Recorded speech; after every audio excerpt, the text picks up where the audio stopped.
Hey guys, so we're here with Nicholas Live. If you look for honest crypto videos in the crypto space, check out his channel. Really enjoyable. Give yourself a little introduction as well. I'm Nicholas Live. I'm coming to you from Eastern Europe, a really small country called Serbia, and I'm full-time in crypto for almost 2 years now. By the way, the video looks really good. I'm looking at myself right now and it's like live stream.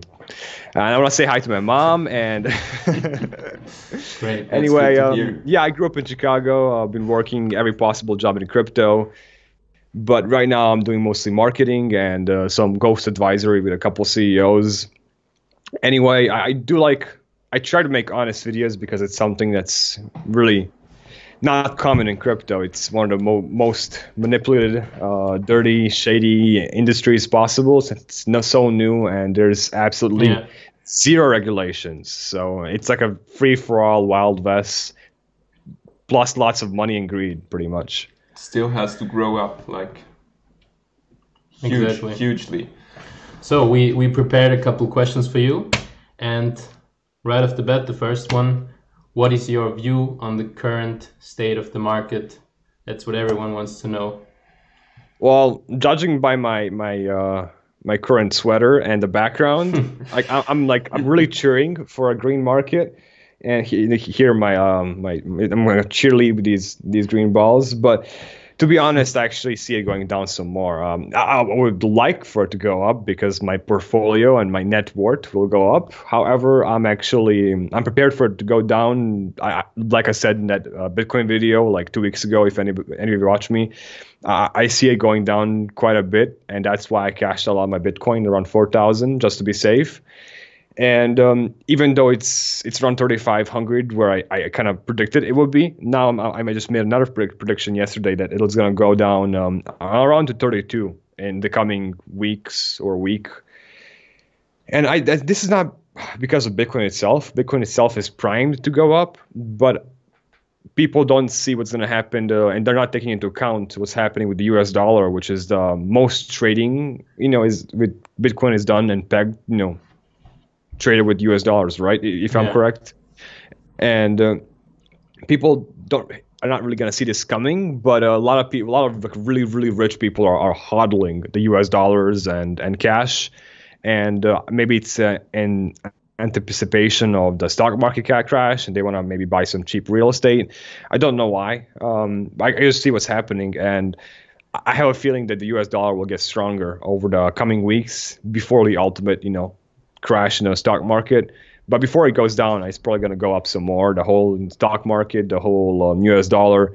And this is going to make assets like crypto, like Bitcoin, like gold, like silver, actually worth less. Yeah. And it's just too many factors to take into consideration to be able to make a remotely accurate, prediction. I would say there's a 60% chance we'll touch around 3,200 again, and then probably go up. And even though yesterday's video, which I made actually it was 2 days ago. Yeah, it was on Friday, I think. I made a video making a parity for all TA and all the technical analysis and calling the next ultimate BART head move upwards. I was actually kind of serious, even though it was a parody. I see crypto going up back towards the 6K area, like really strongly. I'm not sure if we'll get there quite there, from immediate run up, but I see a really huge jump happening in the following month or so. I can't say when, but I think we'll definitely go down some more. But I think that the next changing trend is just around the corner. Now, most of us have been saying this, for a year now, but it's really now. Yeah. So for everyone who's wondering, what's a BART head? It's literally the head of Bart Simpson's, literal his shape. So like his hair. There's the normal Bart head, and then there's the reverse Bart head. Exactly. Yeah. So right now we're in the middle of a huge reverse Bart head. We were going sideways. Is this your right, or I'm not sure? It's coming from our left to the right. It works. It works. No, it was right. Okay. So right now we were trading at 6,000. Yeah. And then we had like a huge drop at like, to 3,000 area, 4,000 area. And we like have this, Bart hair right here. And we had this like, drop to 3,200. And which is kind of like, against the Bart ears. And I think there's going to be another symmetrical drop to around 32,000, 3,200 area before we kind of even out and start pumping back up, doing a moon mission. So probably a pretty good time this month, these weeks for accumulating, because you obviously can never know the bottom. It's always just gambling. Let me see if I can display a big Bart head behind me for you guys. Let's do that. Bear with me as I do real time edits. So guys, boom. There it is. That is exactly what I'm talking about. That is the ultimate Bart head. Yeah. The holy grail of technical analysis. Yeah. Speaking of technical analysis, what's your opinion on that? Does it make sense in a market like crypto? Well, it depends. What's your opinion on astrology? Yeah. There's always the question with TA is that, I mean, for us it's just good to have something where you can like how to say it, you need some kind of direction to go, and with TA you can lay yourself a ground at least, but obviously it's not for certain. So yeah, I mean, if things like random billionaires what didn't happen, like TA would probably be accurate. Yeah, but true.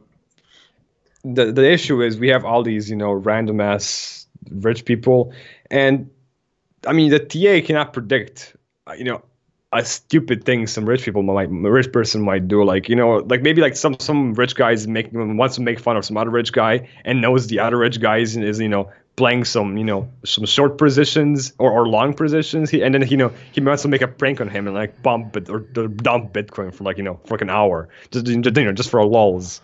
I mean, you can't predict this stuff, and like the FUD and the news. It's like the issue is, I mean, if there wasn't manipulation, like TA would be like the holy grail of predictions. But the reason all big traders only use like less than 1% of their portfolio in each trade is because they cannot predict everything, and they can only play what's statistically probable. But they can't include. There's no equation in this world that can include human stupidness or just human greed.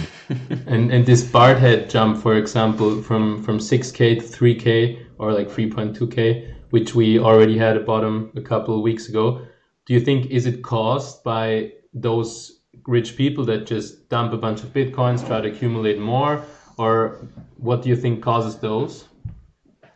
Well, there's an old saying, it's actually not that old, but I think it's an amazing saying that when millionaires try to manipulate a market, the price pumps before the news, right? There's like, you can see the manipulation happening and like a mini pump before the major pump, right? But when billionaires try to play the market and manipulate part, the opposite happens. It dumps. So like if somebody with real money wanted to buy Bitcoin, this is a textbook example how they would do it. Exactly. So this could definitely cause it. This could be a good sign. Like billionaires buying in. Looks like In the previous live stream, which we're redoing right now, I was talking about how people think this is a really common misconception, and I wish it wasn't this common, but hey, well, welcome to this very idiotic world, right? So most people think the production cost, aka the mining cost of Bitcoin and silver, determines the price. However, it is like the complete opposite. It's the market cost which determines the production cost, because you have some more profitable production facilities, mining facilities, and you have some less profitable mining and production facilities. So you have maybe producers who make silver at $12 will make it $7, and the ones who make it at $12 will stop production when silver drops to like $14 or something, right? And then the production cost drops to like $7, right? So it's a constant, fluctuation, the actual production cost, because there's the whole all production is not created equal. And a perfect example of this is, I happen to know this personally because I used to be in logistics, and I remember like some logistics transportation costs to Canada used to be paid quite really good for shipments going to Canada, because Canada was prospering economically. They mostly prosper from oil sales, right? The whole economy of northern Canada. And what happened when the oil prices dropped? Half of those like refineries and oil facilities in Canada shut down, and like they pretty much, like, the economy of Canada dropped. And then why did it drop? Because they stopped production of oil and exporting of oil, because it was no longer profitable. Now the oil production cost went down because now only the most profitable low price production facilities still make oil and sell oil, but the ones who are closer to the market price are now offline. So this happens over and over again. But people keep saying how 5,000 was the production cost of Bitcoin, how right now silver is below production cost, and like silver cannot go down anymore. Bitcoin cannot go any lower than this. But it's a flawed theory. Yeah. So there's too many factors at play, and people think they can make a one-stop solution that can tell them market price. The issue with crypto in general is because nobody knows the real price. The reason why it's so volatile is because there's no one thing that can be analyzed to determine the price. And that's why people can buy a 20,000 Bitcoin or a 2,000 Bitcoin, because they don't know what the real price is. Yeah, we don't know the value. Yes, exactly. Like so oil is a lot more. Yeah. Oil is a lot more stable because the oil is used for cars, for transportation. Pretty much half of the world runs on oil right now. So it's pretty easy to determine, whether this is a good price or a bad price for oil. Like if you give me like a 1 liter of diesel under €1, like I will buy 5 barrels. Yeah, sure. Because I know how much my car, spends, and how much it costs. Right now in Serbia, like diesel is like, I don't know, like €1.50, just like super inflated price. However, like I don't spend Bitcoin on a daily basis, so I can't tell you what's a good deal for me buying Bitcoin. Mm-hmm. What we try to look at by determining kind of the price or the value is looking at like daily transactions and wallets created, like just usage. Like that's like the closest. I mean, if you really want to look at usage, Blocktivity. There you go. Exactly. The website's called Blocktivity. That's a good indicator, yeah.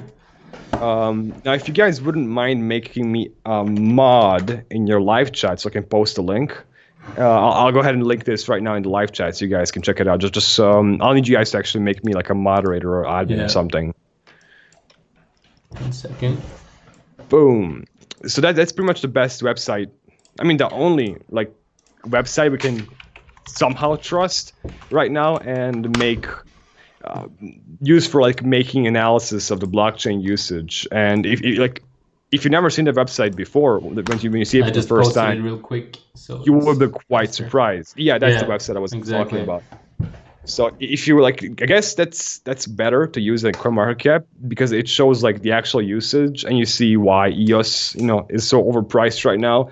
But you also see projects like BitShares and Steem, which BitShares and Steem have been like number 1, number 2 for like ages. Like EOS and Wax are like only like recently number 1 and number 2 in that list. Yeah. And one of the reasons I actually put both BitShares and Steem in my top 5 favorite undervalued coins, the video I made like last week, was because because they have such like high number of active wallets, such high number of daily usage that just like has been like destroying Bitcoin and Ethereum usage for like years now. Yeah, true. Like because you were mentioning CoinMarketCap, like I think like a year ago or like in 1.5 years ago in the last bull market, they also listed the Korean exchanges. So Ripple, for example, was priced at $3.50 at CoinMarketCap when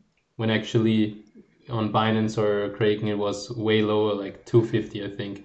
So like the real value is definitely way closer in Blocktivity. Yeah, that's the side. Speaking of EOS, there are some critics who say EOS isn't really a real blockchain. It's just a database where everybody puts notes in it or something like this. What's your view on that? What's Bitcoin? On these critics? Just a database where people put like transactions on it. The same argument could be used for like Bitcoin. Yeah, definitely. Yeah, we also think EOS has a lot of potential, definitely.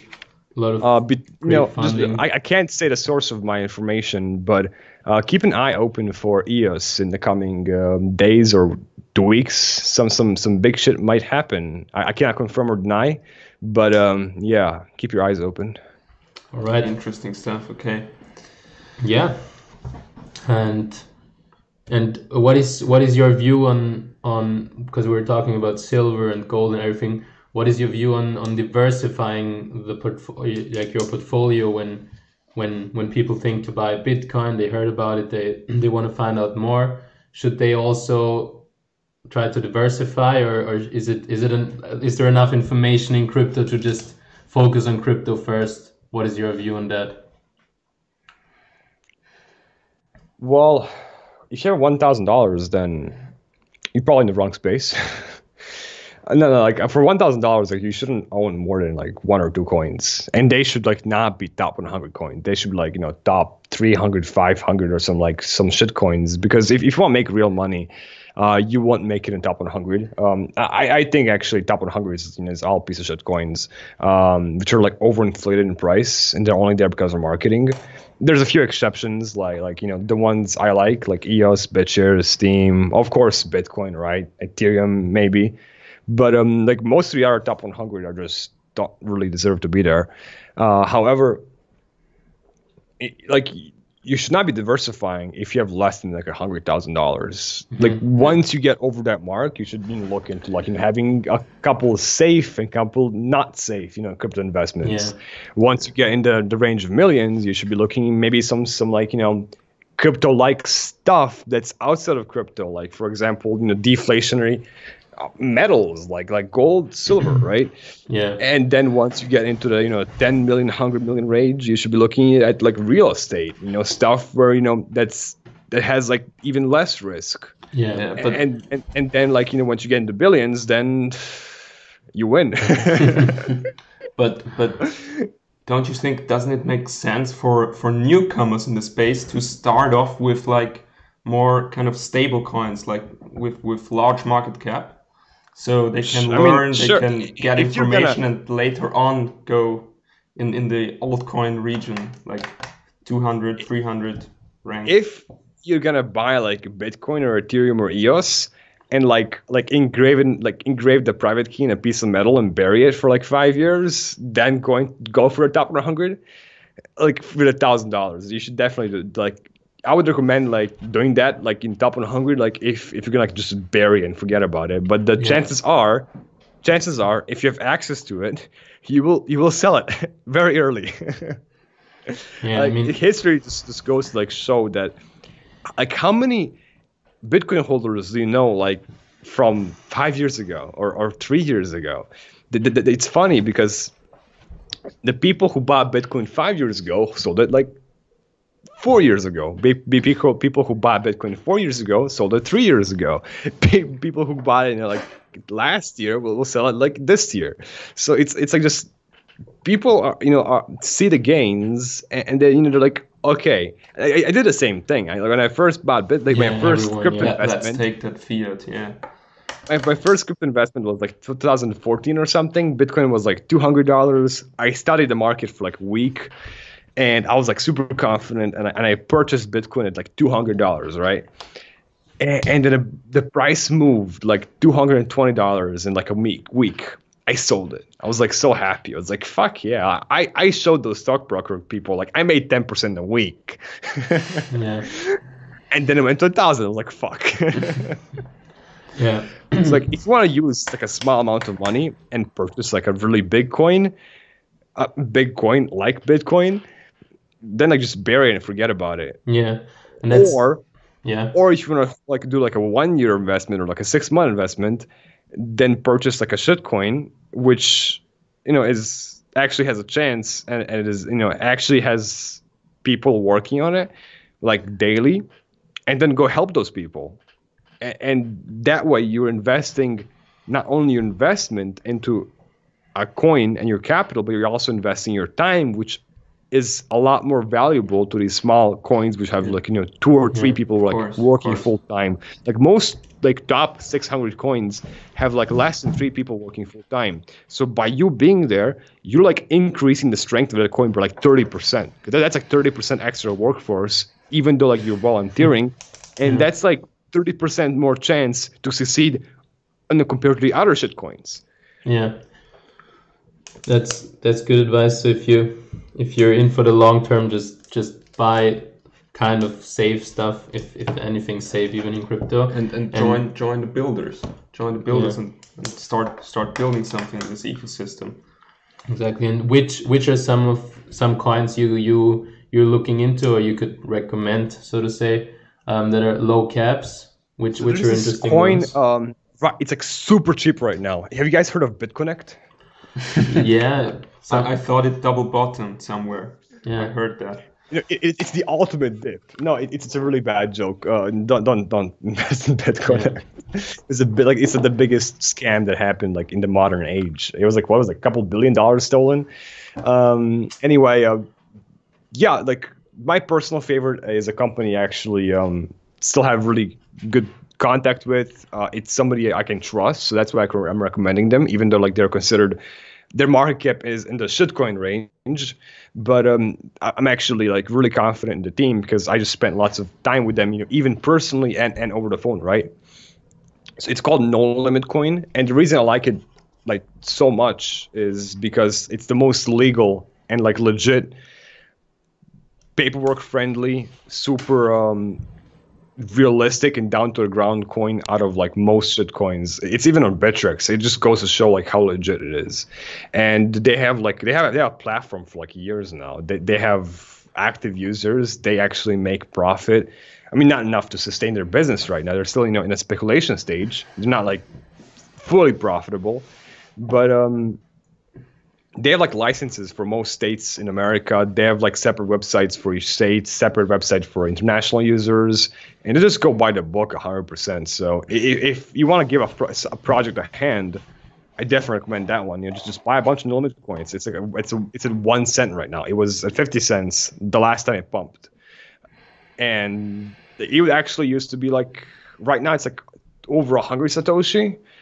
Like when I heard of it the first time, it was like 10 Satoshi or like 20 Satoshi. And then so my friends and me helped the project and we got it to 10,000 Satoshi because, it was like 10 of us giving, volunteering and giving our time. And we just did the same thing I described. We invested in our investment. Yeah, that's smart. Now it's back to 100 Satoshi with all the other crypto projects that crashed. So the same thing could be you could just rinse and repeat, do the same thing, put some money into it, have some stake, have a percent of the coin, hold it, help the project, watch it go up.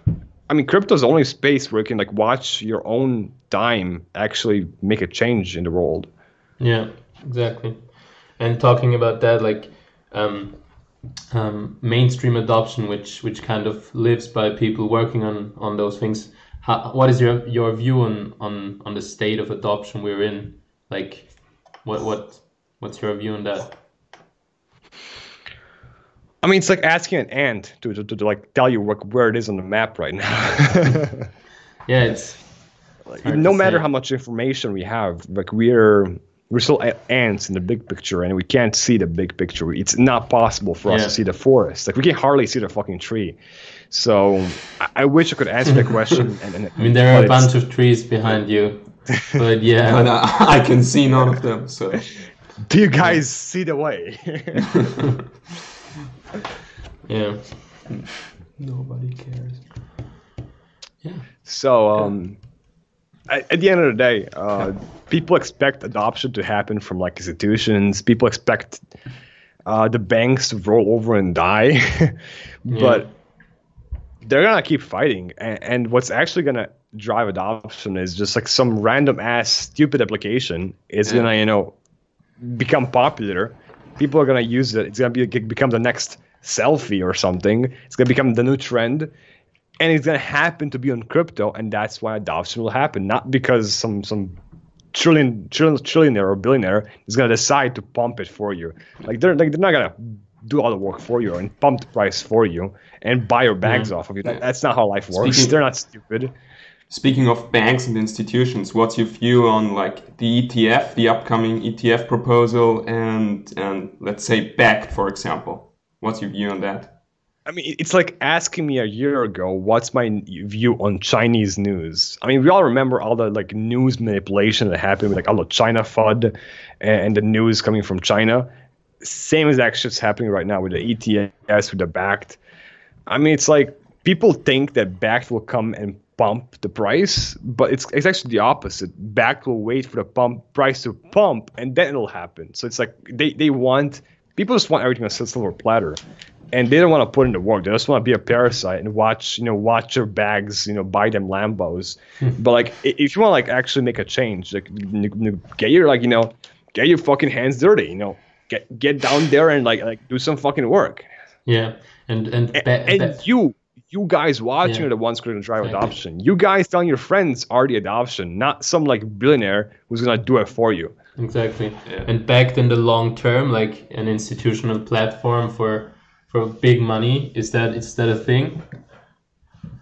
No, it's like billionaires are not gonna, I mean, it's like we spoke about diversifying. So like a billionaire has no reason to diversify in crypto. It is way too it's not safe right now. Once they see it's working, it's growing, it has adoption, then billionaires will put their money and diversify into crypto. If you already have billions and billions of dollars, and you have a bunch of real estate, bunch of gold, bunch of silver, why would you fuck with crypto? You already have money. It's like, why would you risk it? But once it seems stable, once people are actually using it, once you see your kids using it, you'd be like, shit, I should buy some of this stuff. Once you see your kids using an Apple phone, you're gonna be like, maybe I should buy some fucking Apple stock. True. Yeah, definitely. And about the whole regulation space, and I mean that's also a big thing with BACT, for example. It's the reason people are excited about it is because of it's being regulated and so on. And what is your view on anonymity coins like Monero and Zcash and so on? Because do you think they will be regulated, can be regulated? Do you think they will make a change? Yeah. Can they even be regulated? Yeah. I think a good comparison between the privacy coins is Tor. Who owns more than half of all the nodes on Tor? Your friendly government. The government, yeah. Who developed half of these privacy coins? I don't know. Yeah. I'm just trying to enlighten you guys. You guys make your own conclusions. Speaking of government-backed cryptocurrencies like this Petro stuff and do you think that will make sense or play a role in the crypto game at some point in time? Do US dollars play a role? Of course they do. Do I want to have them? Not really. Not really, yeah. Yeah. Actually, speaking of US dollars, I actually think the reason Bitcoin and gold and silver will all keep going down in the immediate future is because I see I see US dollars getting a lot stronger in the coming days, weeks. I can't explain why. I can only see what the observations I'm making, and right now, from my observations, all these rich millionaires, billionaires are they're hodling US dollars like a motherfucker. There's a loss of liquidity of the US dollar right now. So Really? actually it's becoming like, it sounds funny, but it's actually becoming more scarce than it was previously. So we might actually see the US dollar pump. I mean, like, move by a couple percent. That's considered pumping, and it'll get stronger, which will actually, indirectly make Bitcoin weaker. However, once we get past this one last dip, which we're in the process of making right now, I definitely see us going towards a moon mission very early this year, very way earlier than May. So you think earlier than May, the next bull cycle is starting? Not the bull cycle, the trend reversal. I mean, to be honest, like the bull cycle, I mean, the trend for the 2017's bull run began at like January, February 2017. Yeah. So we can't really say like it's gonna pump right now, but the trend is gonna change like really soon. Like I think the trend reversal will definitely happen before May. Now, where we will be around the May area, I don't know. Higher than now, but are we gonna be at 20,000? It's hard to say. Probably not. Yeah, most of the time it starts out kind of flat and then turns out parabolic in a couple of years maybe, and then the next bubble will happen. That's how these cycles went so far. And regarding the dollar and the whole lookout for the next 10 years, do you think the dollar still will be around in 10 years from now? I don't know. Like, will Ripple be around in 10 years? I have no fucking idea. No, we can know. Do you think Bitcoin will be around in 10 years? Oh, for sure. Yeah, that's so it will make the next. I mean, 10 unless a quote unquote black swan event happens and we see like somebody crack the code for all proof of work coins and all the proof of work coins become obsolete, then Bitcoin will not be around. But a chance of the actually happening, I think. Was like I think I heard this the first time I heard somebody say this was, I think, Crypto Daily, my favorite YouTuber and a good friend. He I'm not sure where he heard this from, but he was saying publicly in a video that he believes all the proof of work coins will merge into like one ultimate proof of work coin. So like proof of work coins will either admit defeat and switch to like proof of stake, like Ethereum is doing right now, or they'll just have to like they'll have no choice but to be pegged or be some sort of like coin on top of the Bitcoin network, because essentially like there's only enough space for one proof of work coin, because if electricity and so on. No, because the whole point of proof of work is its defense against pretty much defense against a 51% attack. And if there's some coins which are proof of work which are bigger and some which are smaller, then proof of work, then 51% attacks will happen on the small coins. Like, look at what happened in Ethereum Classic, right? Just recently. What happened was some probably big ass miner, instead of mining Bitcoin, mined Ethereum Classic for like 5 minutes. And do a 51% attack, yeah. Like, usually, like the one, like I would never hold a proof of work coin that's like smaller than like, I don't know, like anything smaller than if it's a proof of work coin and if it's not in the top 50, like you are risking your money so much. It's like leaving your bike unlocked. Like, it might not get stolen, but chances are it will get stolen. Yeah, it's not where you want to have your money. There's also a website where you can see how much money you have to spend to do a 51% attack for like an hour or something. Yeah, it's very interesting. It only takes 1 hour to be able to inflate the circulation enough to damage the whole ecosystem forever, and to make to profit easily. Exactly. And Bitcoin, regarding Bitcoin dominance, do you think is the trend going down in the next years, or is it staying like that? What is your view on that? Well, actually, I don't know where we are right now. Let me check. Let's see. Could probably at around 53, 54%. 52%. 52. Wow, we actually we've been stuck at 50% for a while now. I Yeah. haven't paid attention to that before. Yeah, I mean, it's pretty interesting, but I think in the next 2-3 years, in the next bull I market, definitely see Bitcoin domination going down. yeah, exactly. We too, because yeah, alts are pretty like bottomed. I mean, most of them are shit, but the couple ones that are still here, they're really low also compared to Bitcoin. So in the next pump, the dominance definitely could change even more. But we've been even as low as like I think 30% in the last bull market. But actually, if you look at like actually an interesting thought came to me like right now. I'm looking at let me go ahead and share the screen with you guys. I'm looking at the Bitcoin dominance. Let me just take a quick screenshot and put it behind me. So this is the current Bitcoin dominance file. Save as. Give me a second, guys. Hey guys, if there are any questions that you want to ask Nicholas, or you want us to discuss next Sunday 9 p.m., then yeah, just write it in the comments. Tell us. So yeah, here's the chart of coin dominance. Okay, so what we have right here is this like almost looks like a reverse head and shoulders pattern. Oh, it's so confusing. That right here, yeah, that's like a reversed head and shoulders pattern happening, and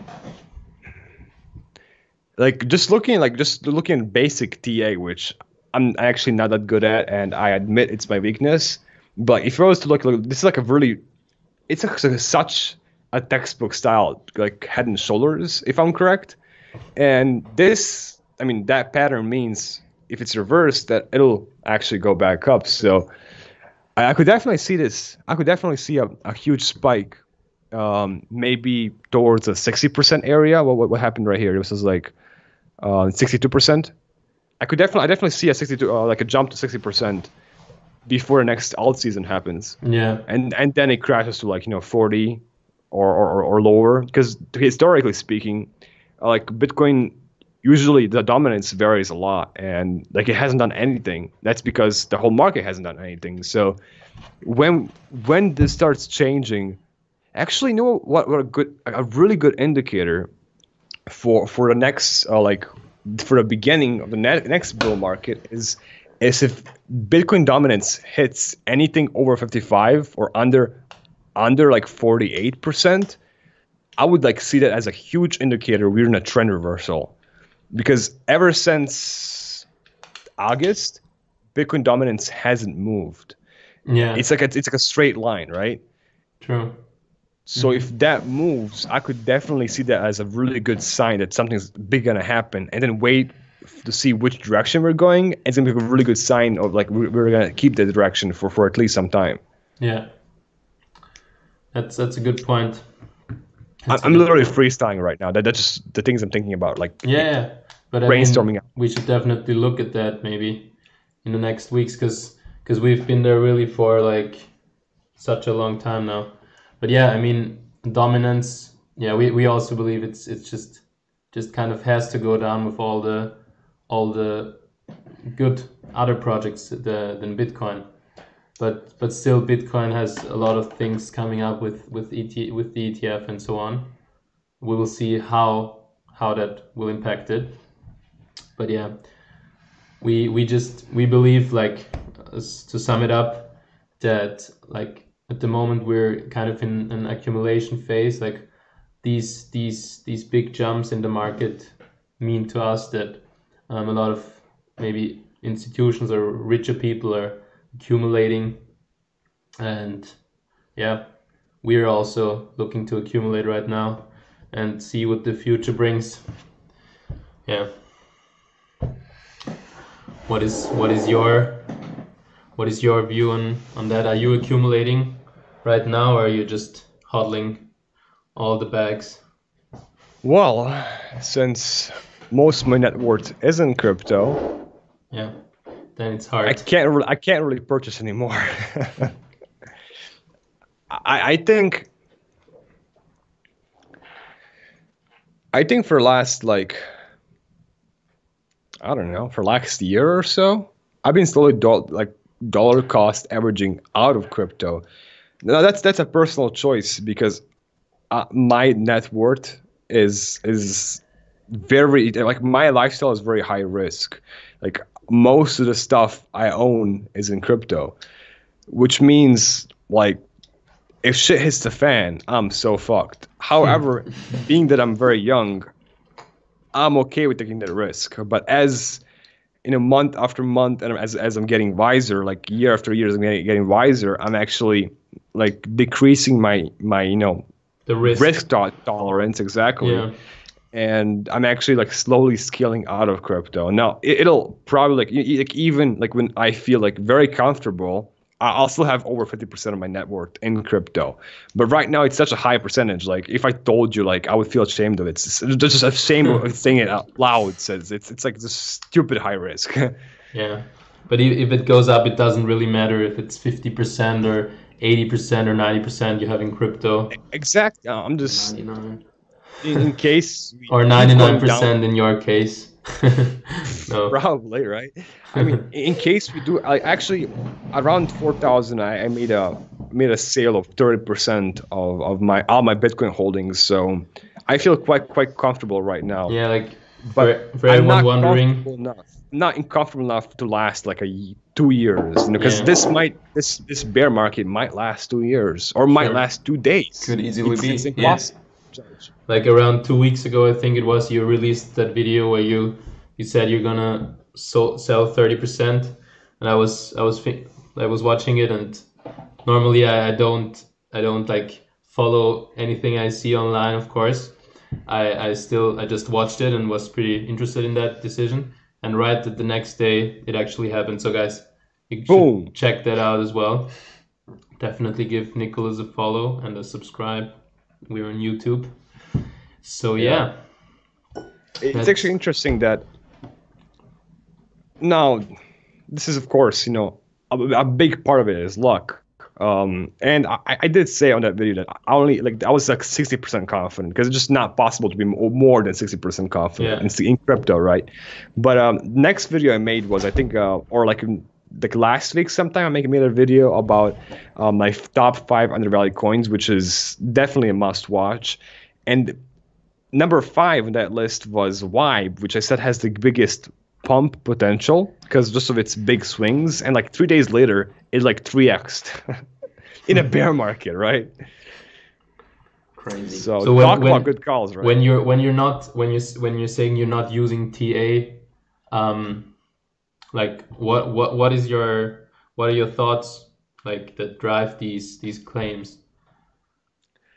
Well, I don't use TA because I'm bad at it, but so my friends are really good at TA. So what we do is we have really small groups of us talking all the time. So most of my predictions come from a commission and from a collective decision made from multiple people. So Yeah. I'm just publicly saying, the decisions I've made following advice of multiple experts in their area. Now, my expertise is different than their expertise, and we all combine our strengths. And I definitely suggest, that if you ever go into crypto, you go into crypto with friends, or you make friends. Yeah. Get And your then- smartest friends together and Exactly. So, because and the one thing which saved me was my high reputation. So I was able to attract other experts in their field because they only want to work with people with high reputation like me. And I consider myself an expert in crypto, psychology, and chess, and then even women, but that's a different topic. But that's the whole reason I like psychology in the first place, right? But look, back to crypto. So in crypto, I suck at TA. Like, I'm so fucking horrible. But my friend is like a fucking expert in TA. My other friend is an expert in stocks. And we all combine our opinions. I'm like a professional investment analyst, and I can look at the market sentiment. I can look at the actual the actual on the ground stuff happening. Yeah. My friend can look at what the big governments and banks are doing. The other friend is looking at technical analysis. He's looking at like the actual like traders and what traders are doing. Because the one thing that technical analysis can tell you is what the traders are doing. That's the biggest benefit of it, right? So if you combine all these multiple perspectives from different angles of the market, you can have a pretty safe guesstimate. And actually, I just shared this story today with some of my friends. I was saying the reason I think we've been so successful together is because if you look at this was an experiment done sometime this century, very recently, I think. They put like a lot of jelly beans in a huge jar, right? So this had like thousands of jelly beans, and they asked like hundreds of people, like to give them an exact estimate of how many jelly beans or these like beans are in this like huge jar. Yeah. So and each person was like wrong by like 20, 30, 100, like many, like a huge percentage. That like nobody was even remotely close. However, if you look at every single answer, put it on a spreadsheet, and take the average. The average was like 3, like off by 3. That's like 0.1% accuracy. Yeah, that's crazy. Yeah. It's mind blowing. If you could take a collective strength of human intelligence, it multiplies, and it's so strong. And this is not possible to see as an individual, as an emotional human being. You cannot see past your own fucking ego. Yeah, true. Also, the market is so much like psychology as well, and it's not only numbers and calculations. That's also a big thing too. That shouldn't be forgotten. So big shout out to Money and Jonna. You guys know who you are. If you guys are watching, I love you guys. Those are my two friends, which are quite experts in their own fields. Very nice. Yeah. So that was our quick live stream, questions with Nicholas, and yeah, thank you guys for joining. We very appreciate it, and definitely check out his channel. If you watched until the end, just please comment. I'm gonna personally thank you for watching till the end. Not many, like you'll be surprised. Like we can make this live stream like full of liquid gold. People will just get bored and not watch it till the end, because that's the human psychology. People are just stuck in their fast-paced lives and don't have 5 minutes for a fucking video, let alone, what is this, like 40 minutes now? Yeah, 50 minutes. Let's say 5 minutes, it's fine. So, thank you so much for still being here and being with us, and I can't wait to talk to you guys again on this time next Sunday. Exactly. See you guys. All right. Peace. Bye. I'll be joining you guys next week from Poland. Bye. Traveling a lot.